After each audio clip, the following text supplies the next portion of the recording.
are there in front of you to report about conditions of girls, but before we will make our report, we will have a small role play. The characters are me, I am the CEO, and the rest are the employees.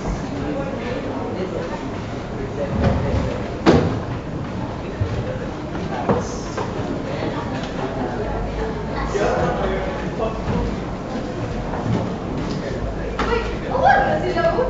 Natulungan mo na. Uy! Uy, nakakasa mo, uy. Ito Nakakasa mo, sir, ano? Sir,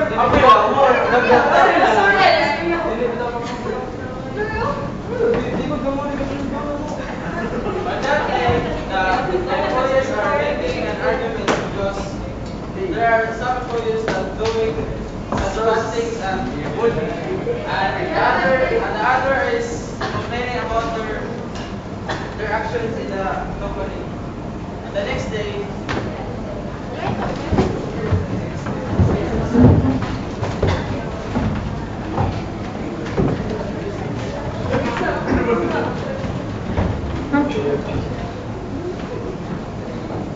do you know why I am calling?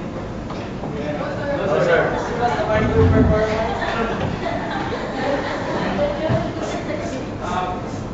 I am happy that our business is proceed in this level, but now I am very sad to tell you that you and you are fired. Yes, sir. Yes. What did we do? Isulog naman ang gusto ko na ikaw. I don't want to listen to music naman. Mr. Paulus told me last day that you are doing some difficult things in my office. It's okay. It's okay if you do that in your room, but you are disrespecting if you do that in my office. So I'm so sorry you're fired.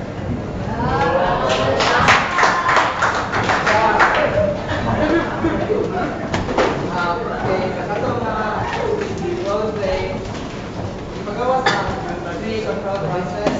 Una, measuring actual performance. So si Ronel as the CEO, i-measure niya ang performance, then ako yung nagsumbong about yung performance. So, Maghira kayo. iagi ito sa ikatawang control process, which is comparing performance against standard. So, sa katong performance, si Shira o si Tapere ang standard. Then the third step, taking action to correct deviation or inadequate standards. So, ang third step, auto mag-fire many Ronel. So, sa control process, discuss ko na briefly ni Shira.